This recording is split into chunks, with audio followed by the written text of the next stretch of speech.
الله ربي والإسلام ديني ومحمدا رسول الله. Assalamualaikum warahmatullahi wabarakatuh.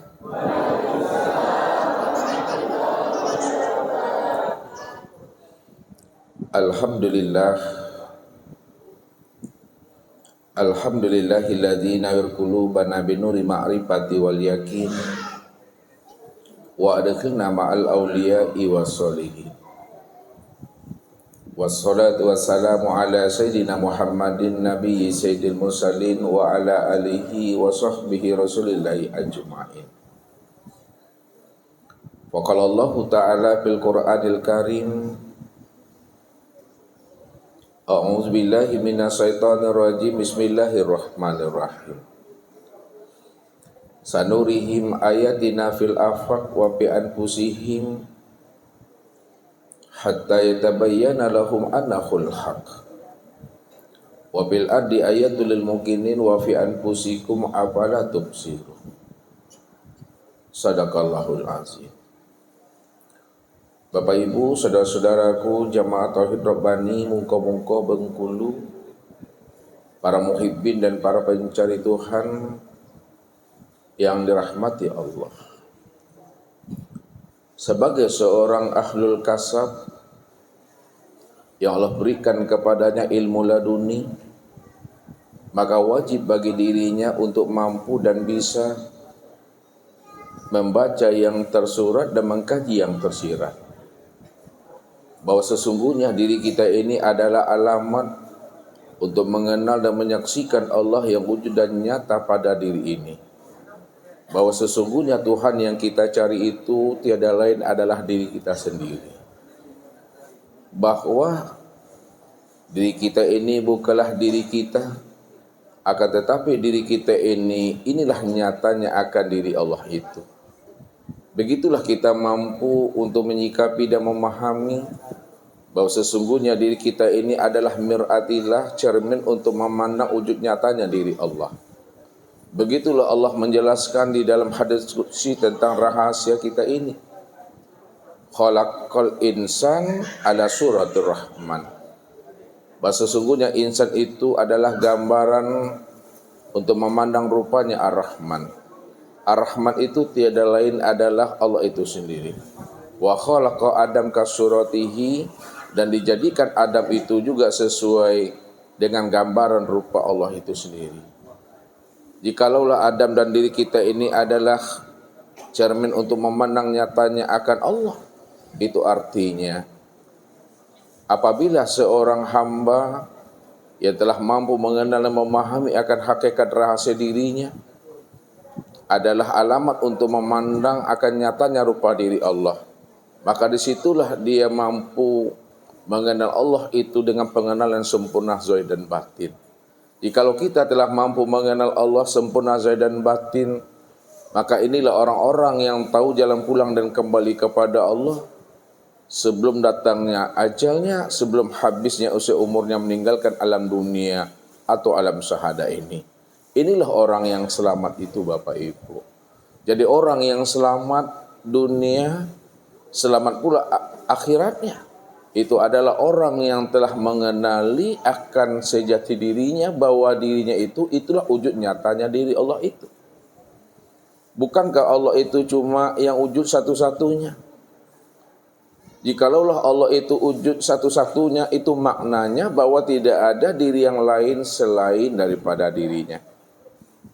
Kalau tidak ada diri yang lain selain daripada dirinya, itu artinya bahwa diri kita ini itu tiada lain adalah dirinya. Jikalaulah diri kita ini tiada lain adalah dirinya, maka kesempurnaan memandang Allah itu secara sempurna itu tiada lain adalah pada insan ini. Maka wajiblah kita mengenali rahasia yang tersirat di balik insan itu. Siapa rahasia insan itu yang sebenarnya? Ini Allah katakan, al-insanu sirri wa sirri sifati wa sifati la ghairi. Insan itu adalah rahasiaku, rahasiaku itu adalah sifatku, dan sifatku itu tiada lain adalah aku. Al-insanu nafsi wa ana nafsahu. Insan itu adalah diriku dan akulah sebenar-benarnya diri insan itu. Itu artinya siapa yang telah mampu mengenali akan rahasia hakikat dirinya, maka disitulah dia mengenal dan menyaksikan Allah yang telah wujud dan nyata pada dirinya. Inilah pesan Rasul kepada kita, supaya kita ini mampu untuk mengenal, mencari serta menemui Allah.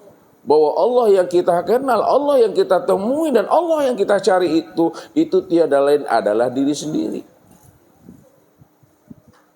Apa kata Rasul? Man tolabal maula bigori nafsin faqad dolalan ba'ida. Barang siapa yang ingin mencari dan menemui Allah keluar daripada dirinya, dicarinya Allah itu di gunung-gunung, di gua dan di hutan-hutan, pasti dia telah berada pada kesesatan yang sangat jauh. Kenapa kita mesti mencari Tuhan itu ke gunung-gunung, ke hutan, dan ke gua-gua, padahal Tuhan itu telah nyata pada diri sendiri. Ini Allah katakan, Inna rabbaka akhatu bin nas. Sesungguhnya Rabbmu, aku ini, kata Allah, telah wujud, telah nyata, telah terang pada dirimu. Bahwa dirimu itu sebenarnya aku, kata Allah. Akulah dirimu. Dirimu itu adalah nyatanya akan diriku.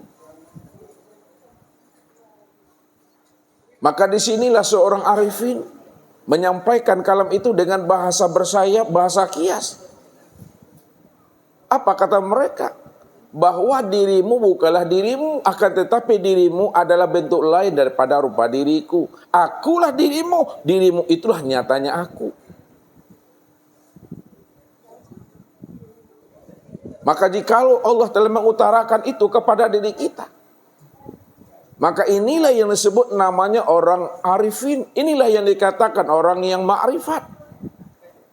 Orang arifin, orang ma'rifat adalah orang yang tidak lagi terpandang dan tertilik sesuatu yang lain pada dirinya dan di luar dirinya, melainkan yang terpandang dan tertilik itu hanya Allah semata-mata.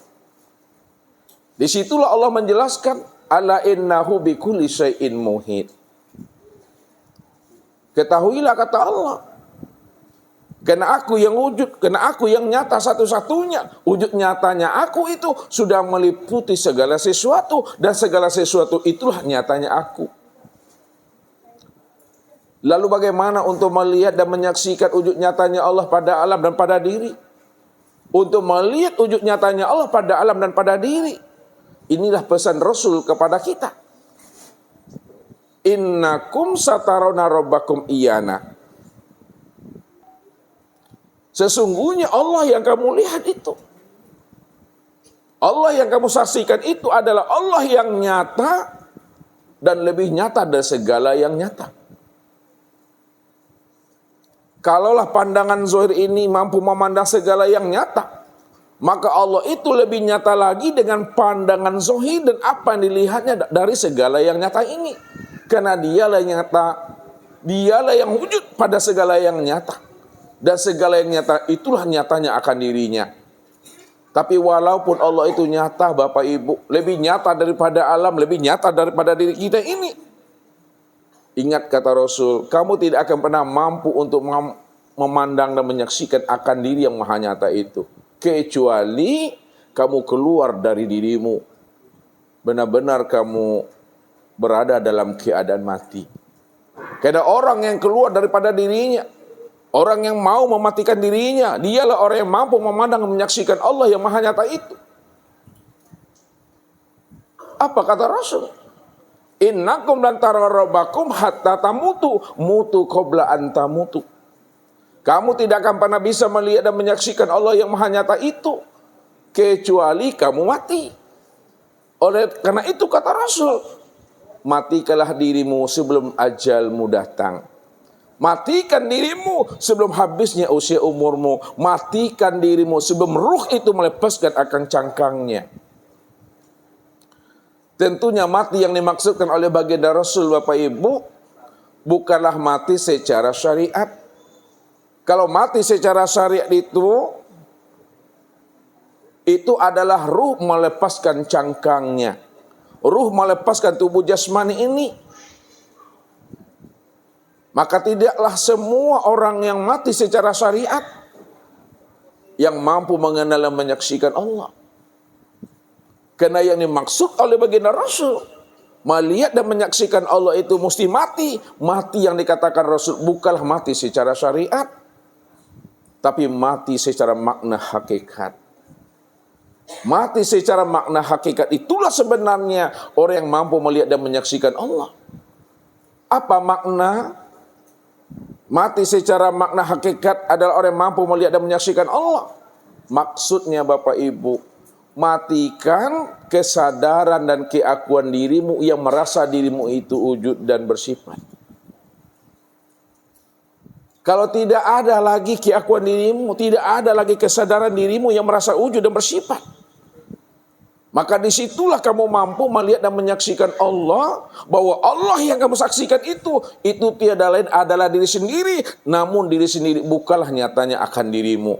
Dirimu bukanlah dirimu, akan tetapi dirimu bentuk lain daripada rupa diriku. Akulah dirimu, dirimu itulah nyatanya aku. Disitulah sebenarnya kita mampu melihat dan menyaksikan Allah itu apabila kita telah mati kesadaran dan keakuan diri kita. Tapi apabila kesadaran kita belum mati, keakuan diri kita ini belum mati, maka selama hayat di kandung badan Bapak Ibu, kita tidak akan pernah mampu melihat dan menyaksikan Allah yang maha wujud dan yang maha nyata itu. Inilah yang dikatakan namanya orang yang butuh sange, Bapak Ibu. Orang yang butuh sange, orang yang benar-benar buta, itulah sebenarnya orang yang tersesat dan tempatnya di neraka. Allah jelaskan dalam surat Bani Israil ayat 72. Wa man kana fi hazil a'ma fa huwa fil akhirati a'ma wa adalun sabila. Barang siapa yang buta di dunia, pasti dia buta di akhirat. Wa adalun sabila, dan dialah orang yang tersesat. Orang yang tersesat di akhirat itulah tempatnya itu adalah neraka. Kalau Allah menjelaskan Bapak Ibu, orang yang buta itu adalah orang yang tersesat dan tempatnya di neraka, maka gunakan kecerdasan rohani dan akal fikir kita untuk mampu memahami yang tersirat di balik yang tersurat ini. Buta yang bagaimana yang dikatakan Allah dalam surat Bani Israil ayat 72 ini? Apakah buta mata yang ada di kepala ini, atau butanya mata hati yang ada di dalam dada? Ini yang dijelaskan Allah di dalam surah Al-Hajj ayat 46. Fa innaha la ta'mal absar walakin ta'mal qulub allati fis sudur. Sesungguhnya yang aku katakan itu, yang disebut namanya buta, kata Allah, bukanlah buta mata zahirmu yang ada di kepalamu, akan tetapi yang aku katakan buta yang sebenarnya itu adalah butanya mata hatimu yang ada di dalam dada. Rupanya orang yang buta mata hatinya itulah yang dikatakan orang yang tersesat dan tempatnya di neraka. Tilik ke dalam, Bapak Ibu. Kalau kita mau menilik ke dalam, kalau orang yang buta mata hatinya adalah orang yang tersesat dan tempatnya di neraka, buta mata hati itu apa pula maksudnya?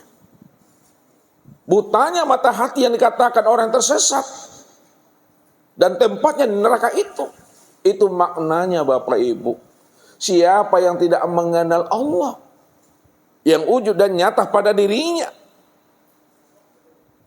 pasti dia tidak akan mengenal Allah yang wujud dan nyata di luar dirinya. Siapa yang tidak mengenal Allah di waktu hidupnya, maka di waktu matinya pun dia juga tidak akan pernah melihat Allah.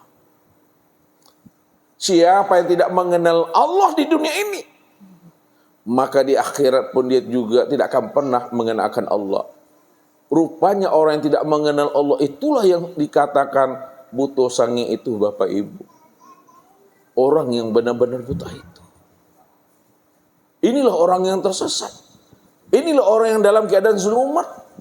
Orang yang tidak pernah tahu jalan pulang dan kembali kepada Allah. Padahal Allah itulah rahasia dirinya. Allah itulah hakikat alam. Kalau Allah itu adalah rahasia daripada dirinya dan hakikat alam, itu maknanya inna lillahi wa inna ilaihi raji'un.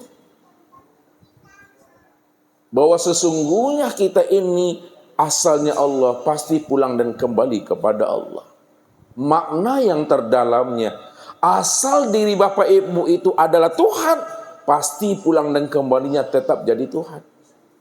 Namun yang menjadi problem dan masalahnya, apakah kita yakin dengan apa yang kita dengar? Apa kita yakin dengan apa yang Ustaz sampaikan ini? Bahwa diri kita ini bahagian daripada diri Tuhan. Kadang kita ini aneh Bapak Ibu. Ketika Darwin menjelaskan kepada manusia ini bahwa sesungguhnya manusia itu asalnya daripada monyet, marah kita. Kan manusia itu asalnya daripada monyet Bapak Ibu. Disebut asal kita ini monyet, kita marah. Tapi dikatakan diri kita ini asalnya Tuhan, oh masa iya? Ragu pula dia Bapak Ibu.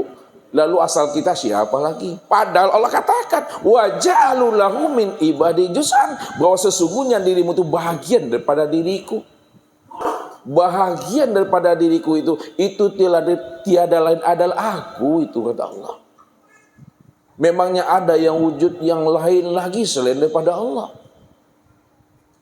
Tentu tidak ada Bapak Ibu. Karena Allah itu ahad. Allah itu tunggal, esa, tiada berbilang. Kalaulah Allah itu ahad, esa, tunggal yang tiada berbilang, itu maknanya tidak ada sesuatu yang lain selain daripada Allah. Kalau tidak ada sesuatu yang lain selain daripada Allah, maka alam dan diri kita ini, inilah bentuk lain daripada rupa wujud diri Allah itu sendiri. Maka kita tidak akan pernah menemui yang lain selain daripada dirinya. Suatu contoh Bapak Ibu. Kita beli semangka Bapak Ibu. Lalu kita cincang-cincang sebanyak 500 cincang Bapak Ibu. Pertanyaan Ustadz, bisakah Bapak Ibu menjumpai sesuatu yang lain selain daripada semangka itu? Ini misalnya nih lenang Bapak Ibu atau baskom, wak potong semangko itu 500 potong, dicincang dia 500 cincang. Bisakah kita menemui ada wujud yang lain selain semangka yang ada di dalam ember atau baskom itu? Tidak. Kenapa Bapak Ibu tidak mampu menemui yang lain selain semangka di dalam baskom atau lenang itu Bapak Ibu? Karena yang dicincang semangka. Jadi kalau yang dicincang semangka, coba jawaban yang menggigit dikit. Semangka kita potong 500 potong. Kita penuhi nih. Pertanyaan Ustadz, kalaulah semangka kita potong 500 potong, bisakah Bapak Ibu menemui sesuatu yang lain selain semangka di dalam baskom itu? Tidak. Apa jawabnya tidak? Karena di dalam baskom itu cuma semangka isinya Bapak Ibu. Kalaulah di dalam baskom itu cuma isinya semangka, tentu semangka yang kita temui dari 500 potong itu. Apa maksudnya? Kan Allah cuma satu-satunya yang wujud dan yang tunggal. Wujud dan tunggalnya Allah itu bikulli syai'in muhit, sudah meliputi seisi alam, apapun bentuk dan rupa serta wujudnya. Apapun namanya, mulai dari yang zahir sampai kepada yang batin, mulai dari yang awal sampai kepada yang akhir. Kalau Allah cuma satu-satunya yang meliputi sisi alam ini, apapun bentuk dan rupanya, pertanyaan Ustadz, Bisakah Bapak Ibu menemui sesuatu wujud yang lain selain daripada Allah? Tidak. Kenapa Bapak Ibu tidak mampu menemui sesuatu wujud yang lain selain daripada Allah pada seisi alam ini? Karena semua alam ini berasal daripada Allah. Ada pendapat yang lain? Halo? La mawjud illallah. Coba bawa kepada contoh semangka tadi, ambil pahamnya di situ. Yang ada hanya Allah. Yang lain? Yang wujud dan nyata itu hanya Allah. Lihat, Bapak Ibu udah benar, ya, Bapak Ibu benar dalam pahamnya masing-masing. Ya, dalam pahamnya masing-masing. Kalaulah Allah itu wujud tunggal semata-mata, dia yang meliputi sisi alam, tentu Bapak Ibu tidak akan pernah mampu menemui sesuatu yang lain selain Allah pada sisi alam ini. Itu sebabnya apa? Karena memang dia cuma yang ada semata-mata pada sisi alam ini. Kalau dia cuma yang ada semata-mata, dia cuma yang wujud semata-mata pada sisi alam ini, pastilah kita tidak akan pernah mampu menemui sesuatu yang lain selain daripada dirinya, karena dialah yang ada seisi alam ini semata-mata. Kalau dia cuma yang ada, dia cuma yang wujud pada seisi alam ini, itu artinya bahwa seisi alam ini, inilah wujud nyatanya diri Allah itu. Ini yang mesti diimani. Makanya orang-orang arif bilang, memberikan jalan bagi diri kita ini, bagi yang orang ingin mencari dan menemui Allah. Apa kata mereka? Suhudul wahda fil kasroh. Pandang yang satu pada yang banyak.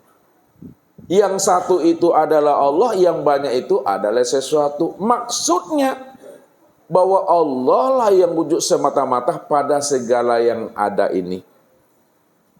Yang kedua, suhudul kasro fil wahda. Pandang yang banyak pada yang satu. Itu maksudnya bahwa sisi alam ini, inilah nyatanya Allah. Yang ketiga, suhudul wahda fil wahda. Pandang yang satu pada yang satu. Pandang Allah yang nampak adalah Allah. Karena dialah yang memandang dan menyaksikan akan dirinya di luar dirinya. Di luar dirinya itulah cermin untuk memandang nyatanya akan dirinya. Inilah yang dimaksud dari Allah, bagi Allah, dan untuk Allah. Begitulah mesti kita tajamkan pandangan hati kita ini. Untuk mampu memandang Allah pada segala yang wujud. Pada segala yang ada. Bagaimanapun takwil bentuk dan rupanya. Jangan Bapak Ibu tertipu memandang takwilnya Allah. Walaupun Allah itu berganti bentuk dan rupa. Ingat bahwa sesuatu yang lain selain daripada diri nggak pernah ada. Kalaulah sesuatu selain daripada diri nggak pernah ada, itu artinya bahwa segala sesuatu itulah nyatanya Allah. Apa kata Allah? Allahu la ilaha illahu. Allah itulah yang wujud dan yang esa, tunggal semata-mata. Maka tidak ada yang wujud, tidak ada yang nyata seisi alam ini, melainkan hanya Dia semata-mata. Inilah pandangan orang arifin, pandangan ahlul kasab. Pandai membaca yang tersurat, pandai pula mengkaji yang tersirat. Itu maksudnya bahwa alam inilah sebenarnya wujud nyatanya diri Allah itu.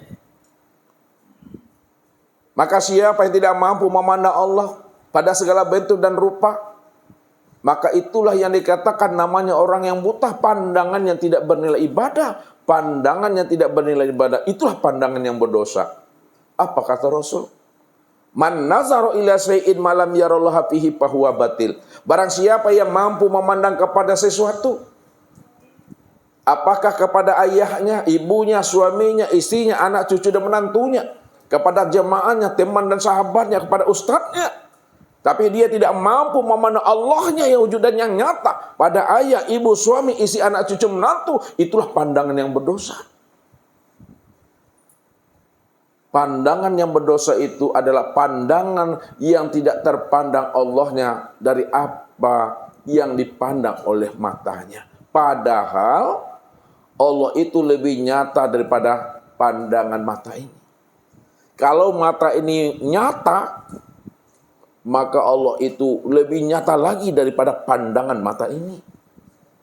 Kenapa Allah itu lebih nyata lagi daripada pandangan mata? Karena pandangan mata itulah pandangan basirah. Pandangan basirah, aku itu kata Tuhan.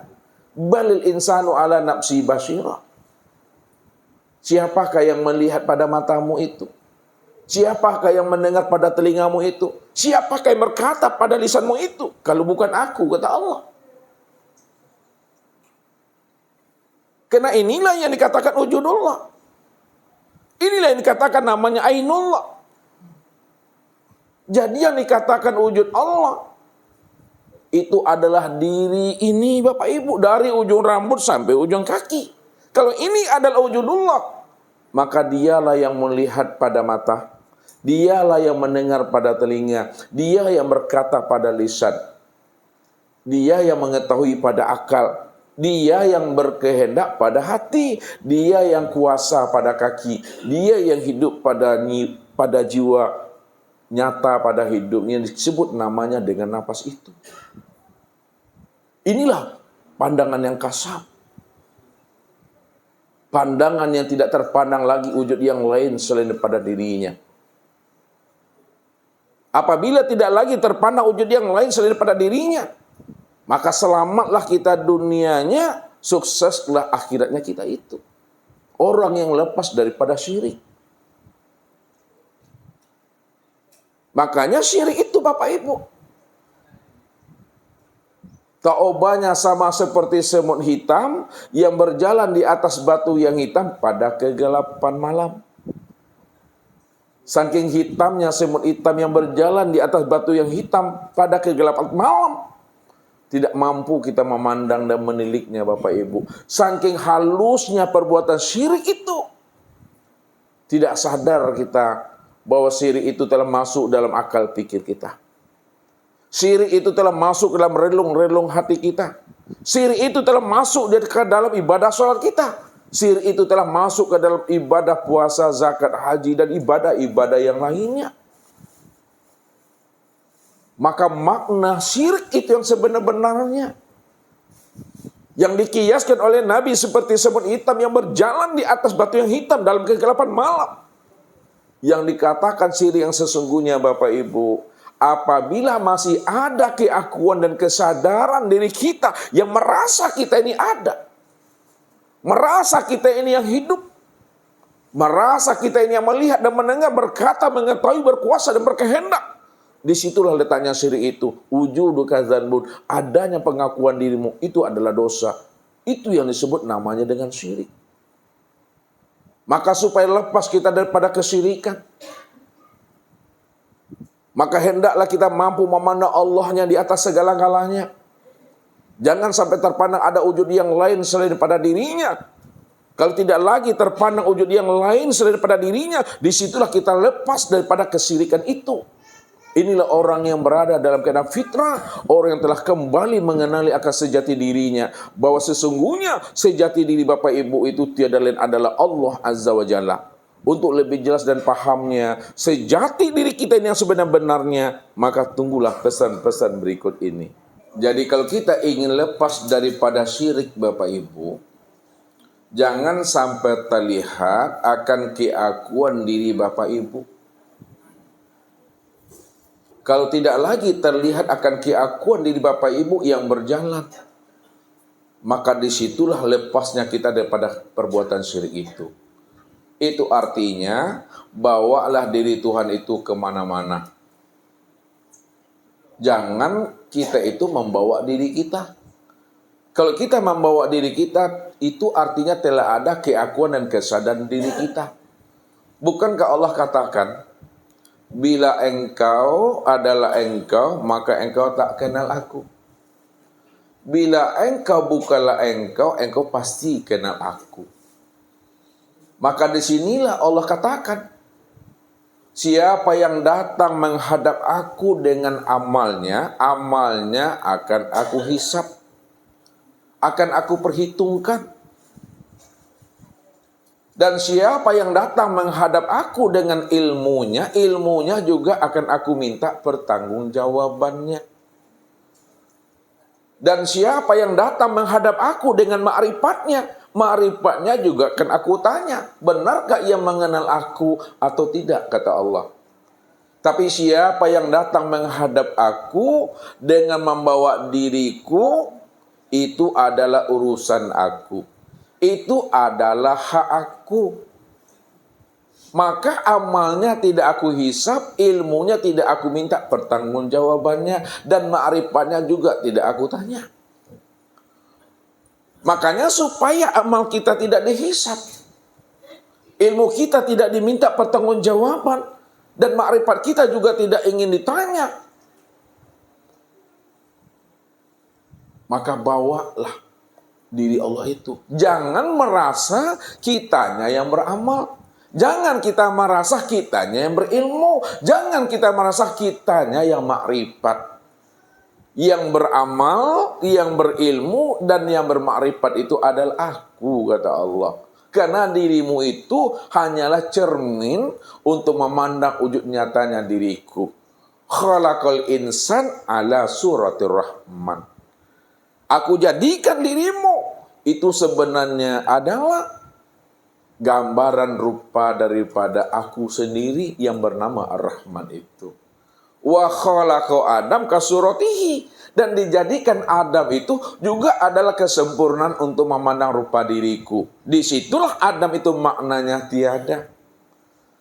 Kalau Adam itu maknanya tiada, maka siapa yang ada? Yang ada hanya Allah. Kalau Allah yang ada, maka Allah itulah yang dikatakan namanya Adam itu. Akulah yang Adam itu, dan Adam itu itulah nyatanya aku. Maka Adam itu maknanya alif, dal, dan mim. Alif itu maknanya Allah. Dal itu maknanya dalil, bukti. Mim itu maknanya Muhammad. Maka Adam, Allah itulah dalilnya Muhammad. Allah itulah bukti nyatanya Muhammad itu. Jadi Allah, Muhammad, dan Adam itu esa, Bapak Ibu. Jangan dipisahkan, orangnya satu tuh. Allah tuh nama diriku, Muhammad itu nama wujudku. Adam tuh adalah nama daripada bentuk dan rupaku. Itulah yang disebut insan. Insan itu sebenarnya adalah rahasiaku, dan akulah sebenarnya insan itu. Rupanya Bapak Ibu ndak orang rupanya dah. Walaupun orang mengatakan kita ini orang-orangnya kita bukanlah nyatanya diri kita. Walaupun manusia mengatakan kita ini manusia, manusianya kita bukanlah kenyataan diri kita. Walaupun insan mengatakan diri kita insan, insannya kita bukanlah kenyataan wujud diri kita. Kalaulah insan bukanlah kenyataan wujud diri kita, manusia bukanlah kenyataan wujud diri kita, insan bukanlah kenyataan wujud diri kita, lalu siapa insan, siapa orang, dan siapa manusia? Itu tiada lain adalah aku, kata Allah. La ilaha illah ana.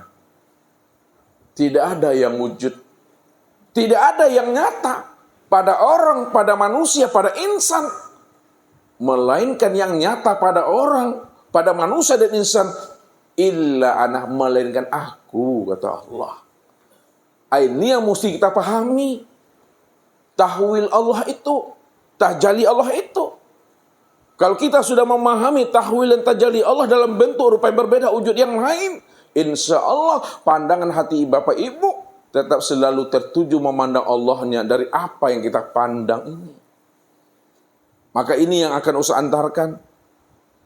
Sehingga sebelum datangnya ajal, Bapak Ibu telah mengenal Allah sempurna zahir dan batin itu, Bapak Ibu. Jadi kita akan mencoba membuka dan menguakkan rahasia kaji alun baralun namanya, Bapak Ibu. Ya.